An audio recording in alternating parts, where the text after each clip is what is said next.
Hello everyone, welcome back to my channel new concepts by Arshita. आज हम cover करने वाले हैं यूनिट पॉलिटिकल थ्योरी।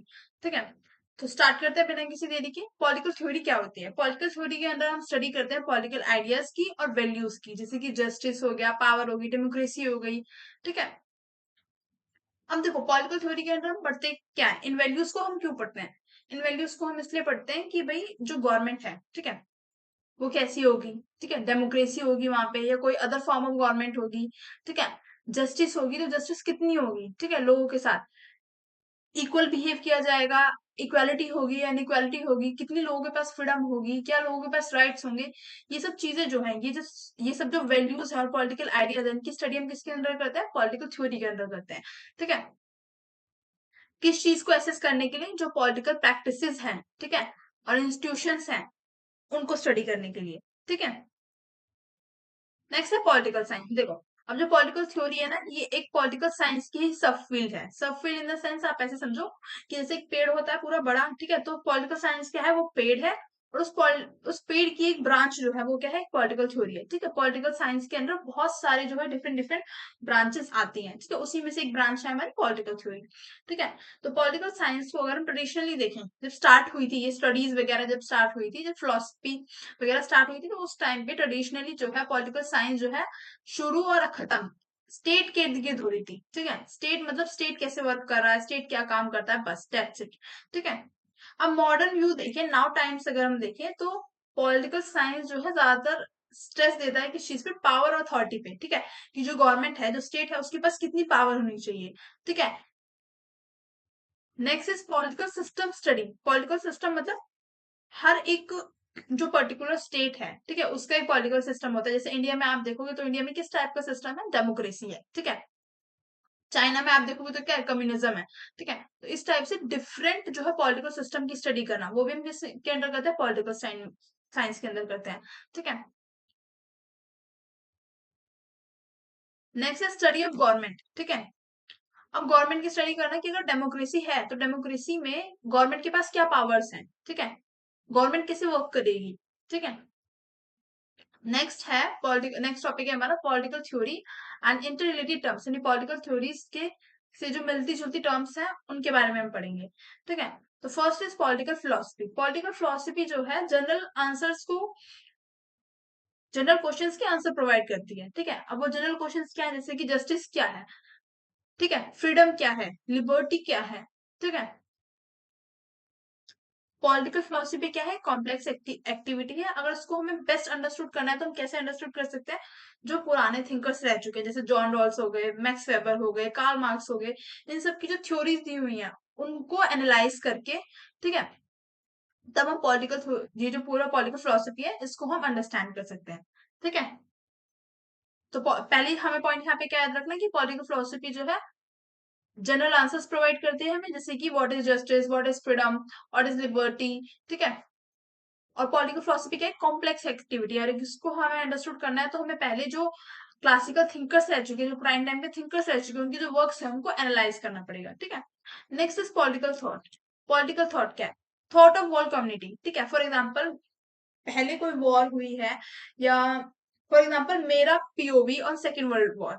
ठीक है, यानी जो सेकेंड वर्ल्ड वॉर हुई है उस पर मेरा पॉइंट ऑफ व्यू क्या है। ठीक है, या जो पॉलिटिशियंस हैं उनका पॉइंट ऑफ व्यू क्या है, जो पॉलिटिकल कमेंटेटर्स हैं उनका पॉइंट ऑफ व्यू क्या है, सोसाइटी का पॉइंट ऑफ व्यू क्या है।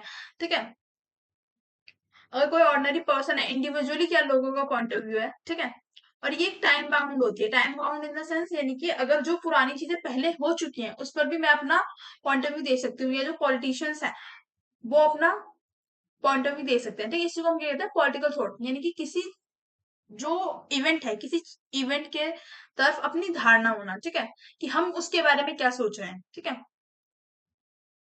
तो वो इंसान वो कभी भी दे सकता है। मैं आज भी जो है, जो पहले चीजें हो चुकी है उसके ऊपर अपना पॉइंट ऑफ व्यू दे सकती हूँ, या फिर अगर अब अभी नाउ टाइम कोई चीज हो रही है तो मैं उस पर भी अपना पॉइंट ऑफ व्यू दे सकती हूँ। ठीक है, तो ये क्या है? यही होता है पॉलिटिकल थॉट। ठीक है, नेक्स्ट इज पॉलिटिकल आइडियोलॉजी क्या है?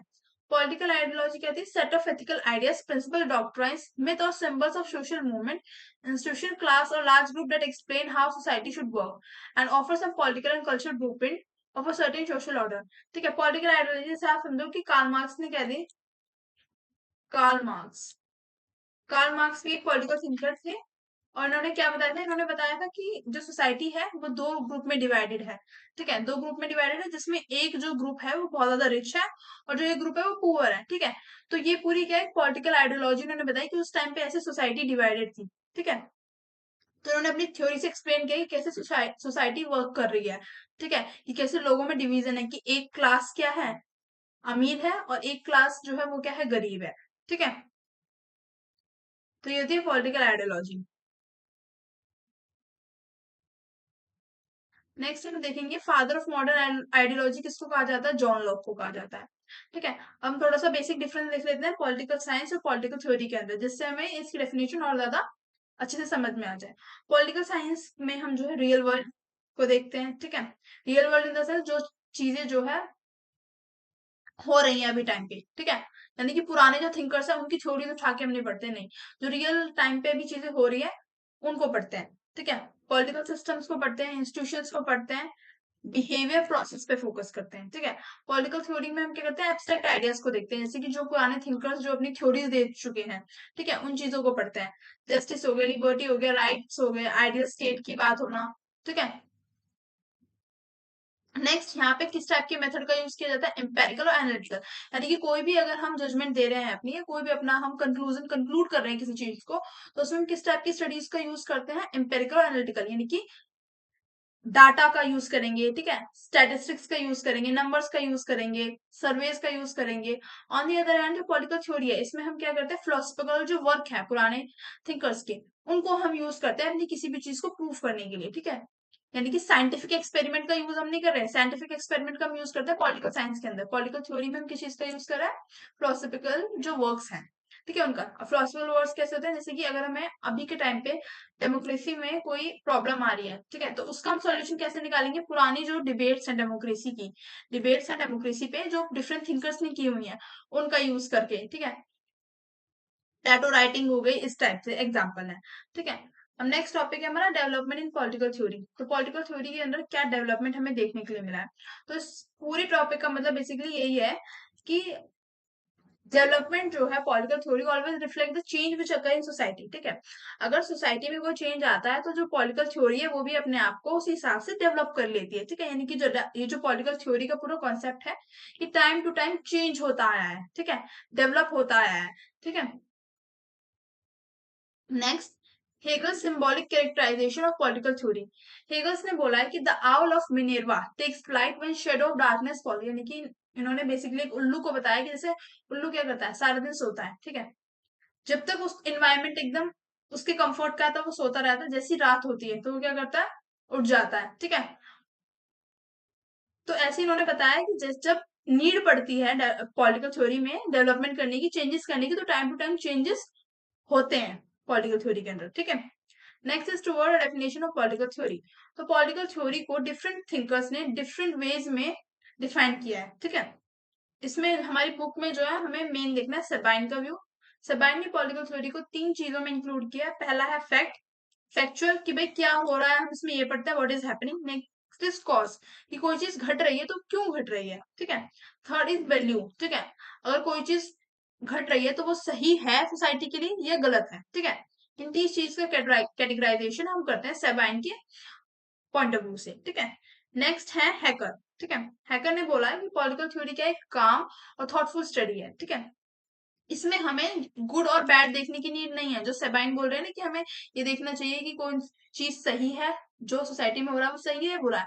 हैकर ने बोला है कि हमें किसी भी चीज की साइड लेने की जरूरत नहीं है कि सोसाइटी में जो चीज हो रही है वो सही है या गलत है। ठीक है, बल्कि पॉलिटिकल थ्योरी हमें किस चीज को हेल्प करने में हेल्प करती है, वर्ल्ड को बेटर अंडरस्टैंड करने में, चाहे वो टुडे हो, चाहे वो फ्यूचर हो, चाहे वो आने वाली अभी की सोसाइटी हो, चाहे वो आने वाली सोसाइटी हो।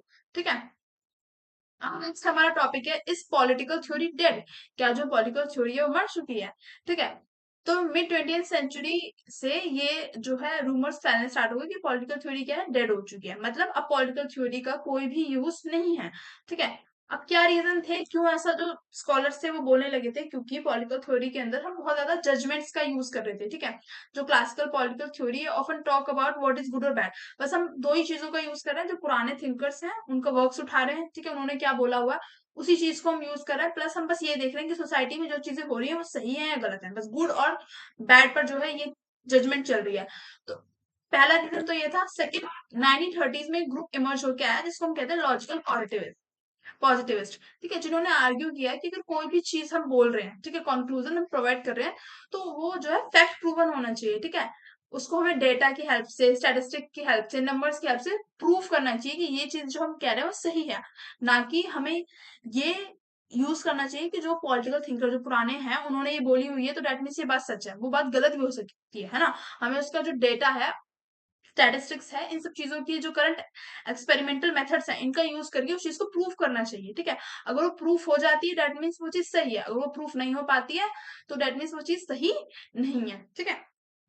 और इसी टाइम पे हमें बिहेवियरलिस्ट का भी व्यू देखने के लिए मिलता है, ठीक है, जिन्होंने बोला कि पॉलिटिकल साइंस फील्ड जो है should be based on fact proven चीजें, ठीक है, डेटा और ऑब्जर्वेशन, ना कि जो पॉलिटिकल थिंकर की थ्योरीज है उन पर, ठीक है। नेक्स्ट है रिवाइवल ऑफ पॉलिटिकल थ्योरी, ठीक है। अब पूरा ये जो थिंकर्स वाला ये जो चीज चल रही थी, इसमें एक न्यू टर्न आता है कि पॉलिटिकल थ्योरी का रिवाइव होना स्टार्ट होता है। कैसे?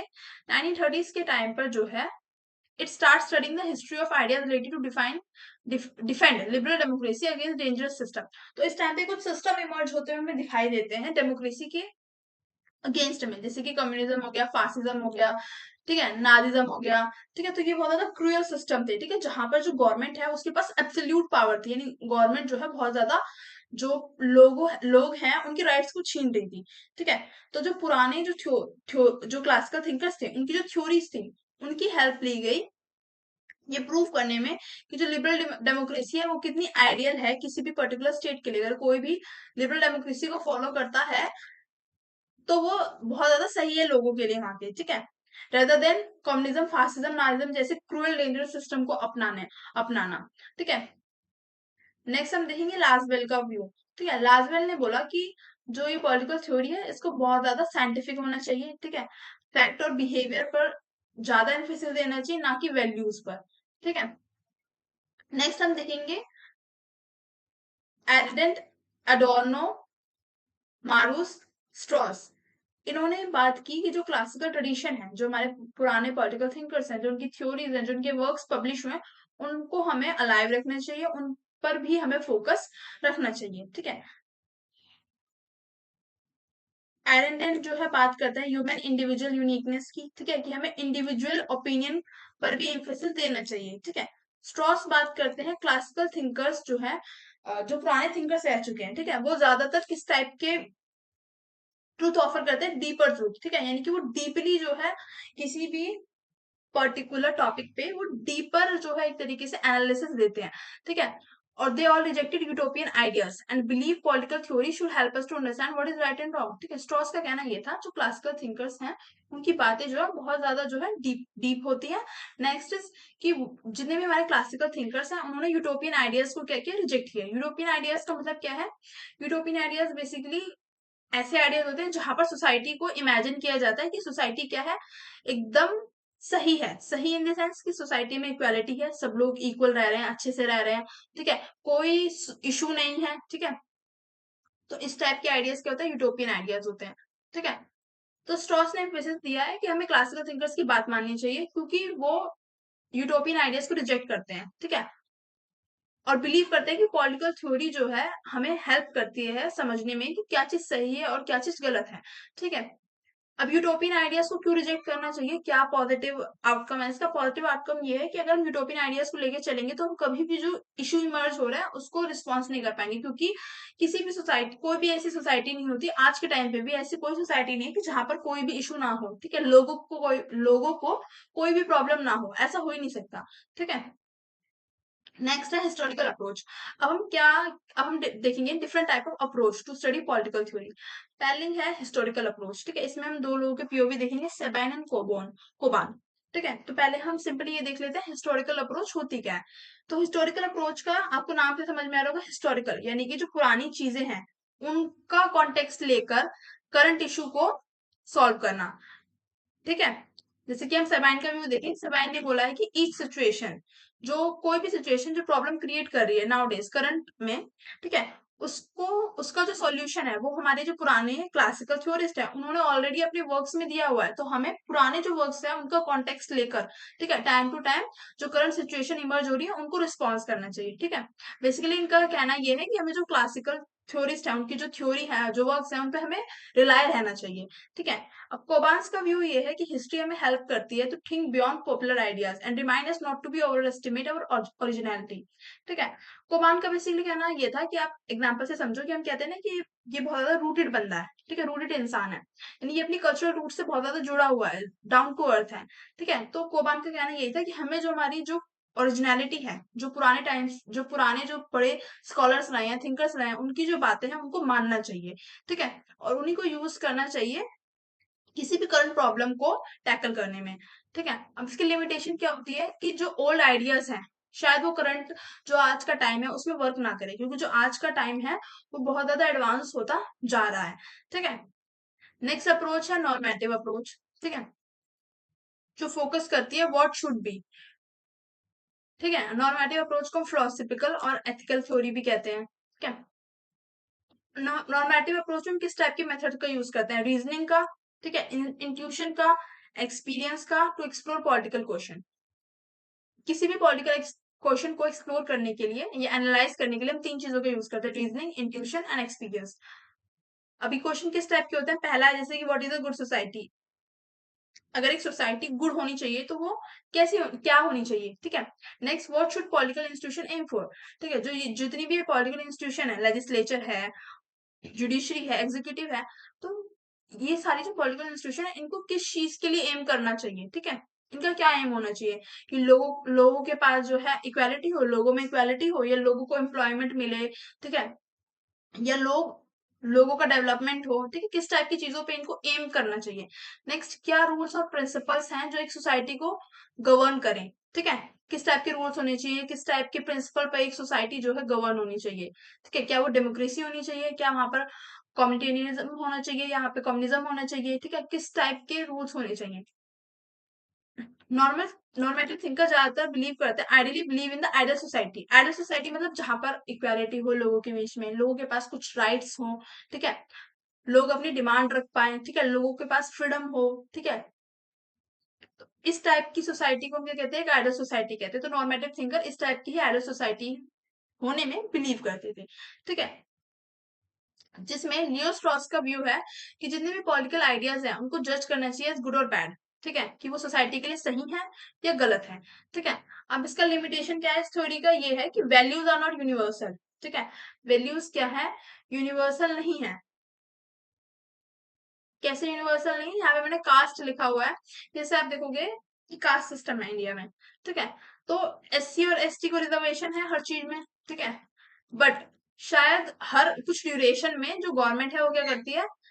कास्ट सर्वे मतलब कास्ट बेसिकली देखती है, और जिन कास्ट का अपलिफ्टमेंट हो चुका है, यानी कि एससी एसटी के अंदर भी कुछ ऐसी कास्ट है ना भाई जिनका अपलिफ्टमेंट हो रहा है। ठीक है, तो जो कास्ट का अपलिफ्टमेंट हो चुका है उनको जो है एससी एसटी का रिजर्वेशन से वो हटा देती है गवर्नमेंट। ठीक है, तो अगर हम देखें तो जो वैल्यूज हैं, ठीक है, अब ये तो जस्टिस नहीं हुआ ना कि अगर वो S C S T caste है, अगर हम उसको रिजर्वेशन से हटा दे रहे हैं, ठीक है, तो ये तो कहीं का जस्टिस नहीं हुआ अगर हम पुराने थिंकर्स के हिसाब से सोचें तो। बट अगर हम नाउडेज देखें तो उनको हटाना नेसेसरी है ना, जब उनका अपलिफ्टमेंट हो चुका है। ठीक है, अब उनकी एक तरीके से उनका डेवलपमेंट हो चुका है तो उनको रिजर्वेशन नहीं मिलना चाहिए, है ना। तो वैल्यूज जो है आर नॉट यूनिवर्सल एवरीवेयर, यानी कि जो ये थिंकर्स की बातें हैं वो हर जगह एप्लीकेबल नहीं हो सकती हैं। ठीक है, all over the world same नहीं हो सकती है। ठीक है, ये सिर्फ मैंने एग्जांपल दिए, एग्जाम में मत लिखाना।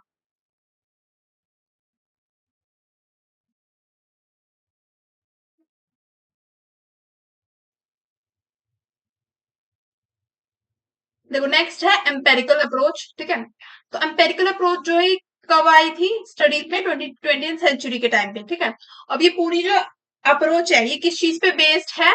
ऑब्जर्वेशंस पे, फैक्ट्स पे, डाटा पे। ठीक है, यहाँ पे हम जो हिस्टोरिकल हमने अप्रोच में देखा ना, इस टाइप से कुछ भी नहीं करेंगे। मतलब जो हमने हिस्टोरिकल अप्रोच में देखा कि कैसे जो पॉलिटिकल थिंकर्स हैं, ठीक है, नए स्कॉलर्स हैं, वो पुराने जो स्कॉलर्स रहे हैं, ठीक है, क्लासिकल स्कॉलर जो रहे हैं, उनके जो भी थ्योरीज हैं, जो भी उन्होंने वर्क्स पब्लिश किए हैं, उसके बेस्ड पे जो है करंट प्रॉब्लम्स जो है उनका सॉल्यूशन प्रोवाइड कर रहे हैं। बट एम्पेरिकल अप्रोच में हम क्या देखते हैं कि ये जो भी सोसाइटी में इश्यूज आते हैं, ठीक है, उनका प्रॉपर एनालिसिस करके, डाटाबेस हो गया या ऑब्जर्व करके कि वो इशू पर्टिकुलर क्यों हो रहा है, ठीक है, क्या रीजन है उसके, ठीक है, उस हिसाब से फिर वो कंक्लूजन देते हैं।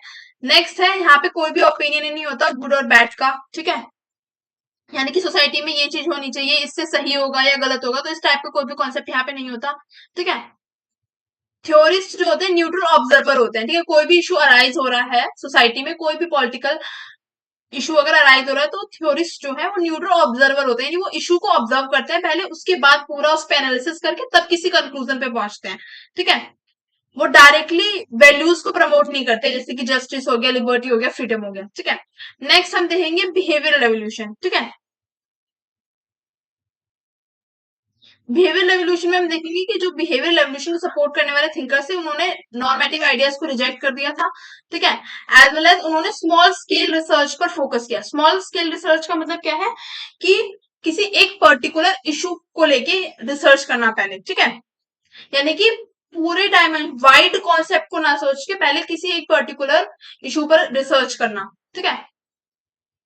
Next is contemporary approach. Contemporary approach जो है 1990s के टाइम पे इमर्ज होके आई थी, रिएक्शन अगेंस्ट ओल्डर ट्रेडिशन, ठीक है। क्यों आई ये? क्योंकि जो है ओल्डर ट्रेडिशन फॉलो हो रहा था ना, कि पुराने जो थ्योरिस्ट है उन्हीं की जो भी रिसर्च है उनके बेसिस पे कंक्लूजन देना, ठीक है, या प्रॉब्लम का सॉल्यूशन देना, तो इस चीज का रिएक्शन में कंटेम्प्रेरी अप्रोच आई, ठीक है। जिसमें पहला पॉइंट क्या था, अपोजिशन टू यूनिवर्सलिज्म, ठीक है। यहाँ पे बेसिकली जो कंटेम्प्रेरी थ्योरिस्ट थे, इनका कहना ये था कि जितनी भी ये वैल्यूज है ना, लिबर्टी, जस्टिस, फ्रीडम, ये सारे आइडियाज जो है वेस्टर्न वर्ल्ड से आते हैं, ठीक है। आप कोई भी पॉलिटिकल थिंकर खा के देख लो, एरिस्टोटल हो गए, जॉन रॉल्स हो गए, मैक्स वेबर हो गए या कार्ल मार्क्स हो गए, ये सब कहाँ, कौन से एरिया के हैं? वेस्टर्न एरिया के हैं, ठीक है। तो इनका कंटेम्प्रेरी जो थ्योरिस्ट थे, इनका मानना ये था कि इनके जो आइडियाज हैं, इनकी जो वैल्यूज है, ये सारे वर्ल्ड पर हम अप्लाई नहीं कर सकते, ठीक है। Next, theories like communitarianism and multiculturalism says, ये जो दो थ्योरीज थी, इनका मानना ये था, each community has its own values and justice should respect those differences, यानी कि हर एक कम्युनिटी का, एग्जाम्पल से समझो, वर्ल्ड में जो है डाइवर्सिटी है, ठीक है, अलग अलग तरह के लोग रहते हैं, सबका अपना अलग अलग कल्चर है, ठीक है। तो अलग अलग कल्चर के लोगों का रहने का तरीका भी अलग है, ठीक है, उनका जस्टिस का तरीका भी अलग है, उनकी राइट्स भी अलग अलग है ना। जैसे इंडिया के लोगों के पास जो राइट्स हैं, क्या सेम राइट्स यूएस के लोगों के पास हैं या चाइना के लोगों के पास है? नहीं है ना, या साउथ कोरिया के लोगों के पास है? नहीं। हर कंट्री में जो जस्टिस है वो डिफरेंट है, हर कंट्री में जो राइट्स हैं लोगों के पास वो डिफरेंट है, हर कंट्री में जो फॉर्म ऑफ गवर्नमेंट है, कहीं पर डेमोक्रेसी है, कहीं पर जो है प्रेसिडेंशियल फॉर्म है, कहीं पे पार्लियामेंट्री फॉर्म ऑफ गवर्नमेंट है, कहीं पर कम्युनिज्म है, ठीक है, कहीं पे अथॉरिटेरियनिज्म है, ठीक है। तो फॉर्म ऑफ गवर्नमेंट भी अलग अलग है, तो सबके लिए जस्टिस अलग है, सबके लिए फ्रीडम अलग है, सबके लिए राइट्स अलग है। तो इन दोनों थ्योरी का मानना यही था कि सब कम्युनिटी की अपनी वैल्यूज है, और इन सब चीजों को हमें रिस्पेक्ट करना चाहिए, ठीक है, यानी कि किसी एक पर्टिकुलर जगह के थॉट को हम पूरी जगह, पूरे वर्ल्ड पर एप्लीकेबल नहीं है वो चीजें, ठीक है। Critic of grand narrative. Grand narrative मतलब, देखो, बिग थ्योरी जैसे कि जो लिबरलिज्म और मार्क्सिज्म थी, are criticised for claiming to explain everything, यानी कि ये जो लिबरलिज्म और मार्क्सिज्म थ्योरी के जो थिंकर्स थे, उन्होंने ऐसा क्लेम किया था कि पूरे वर्ल्ड की जो प्रॉब्लम है ना, हमारी जो थ्योरी है वो एक्सप्लेन करती है, बट ऐसा नहीं है, ठीक है। ये जो दोनों थ्योरी है, सिर्फ वेस्टर्न वर्ल्ड की प्रॉब्लम्स को एक्सप्लेन करती है, ठीक है, ना ही ईस्टर्न वर्ल्ड रह गया, ठीक है, या और भी जो पार्ट्स हैं वर्ल्ड के वो रह गए, ठीक है। तो जो कंटेम्प्रेरी थ्योरिस्ट थे, उन्होंने क्रिटिसाइज किया कि ऐसा कुछ नहीं है, लिबरल और मार्क्सिज्म थ्योरी सिर्फ वेस्टर्न वर्ल्ड को ही एक्सप्लेन करती हैं, बाकी जो अदर पार्ट्स हैं वर्ल्ड के वो छूट जाते हैं, ठीक है, वो रह जाते हैं, मतलब बेसिकली सब जगह की जो प्रॉब्लम है उसको वो एक्सप्लेन नहीं कर पाती हैं, ठीक है। तो ये हमारा लास्ट टॉपिक था। Thank you for watching the video. अगर आपको नोट्स चाहिए तो प्लीज मुझे कमेंट में बता दें, ठीक है, तो मैं टेलीग्राम पे इसका पीडीएफ प्रॉपर बना के वहां पे पोस्ट कर दूंगी, ठीक है। Thank you for watching the video. अगर आपको वीडियो अच्छी लगी हो तो do like share subscribe my channel.